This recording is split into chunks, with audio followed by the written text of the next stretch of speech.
పాటుపడలేదని తెలియజేసుకుంటున్నాను. అత్యంత మహానులైనటువంటి మన నాయకులకు మా నాయకులందరికీ నా ధన్యవాదాలు. మనం చెప్పుకుంటున్నాము. ప్రభుత్వం తప్పకుండా జగనన్న సారథ్యంలో ఈ ప్రభుత్వాన్ని గద్దెదించాలి. తప్పకుండా ఒక 2 చిన్న తీర్మానాలు తీసుకుని చెప్తున్నాను.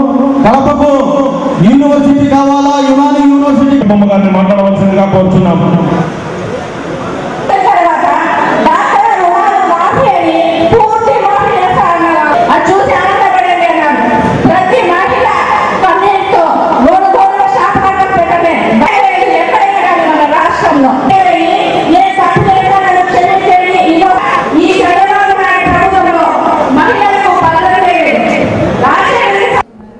ఎందుకంటే రాబోయే కాలం అంతా కూడా ఎలక్షన్ల కాలం.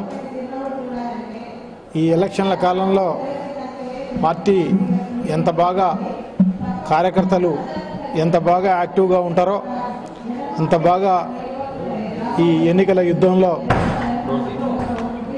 విజయం సాధించేదానికి వీరందరూ కూడా పార్టీని సన్నద్ధం చేసే దాంట్లో భాగంగానే ఈ కార్యక్రమాన్ని అంతా కూడా ఏర్పాటు చేయడం జరుగుతుంది.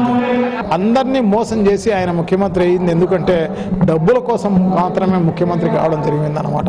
ఈరోజు లక్షల కోట్ల రూపాయలు దోచుకునే కార్యక్రమం అంతా కూడా జరుగుతుంది అన్నమాట. సో దీన్ని తీవ్రంగా ప్రజలందరూ కూడా గమనిస్తున్నారు. అందుకోసమే మొన్న రీసెంట్గా జరిగిన సర్వేలో ఒకసారి చూస్తే 98.6% ప్రభుత్వం పైన ఈ ప్రజల్లో వ్యతిరేకత ఉందన్నమాట. ఎందుకుందంటే ఇదే వాగ్దానాలు అమలు చేయకపోవడము, మోసం చేసి ముఖ్యమంత్రి కావడము, ఒక్క వాగ్దానాన్ని అమలు చేయకపోవడము, ఇవన్నీ ఉన్నందువల్లనే ఈ రకంగా జరిగిన పరిస్థితి మనం చూస్తున్నాం.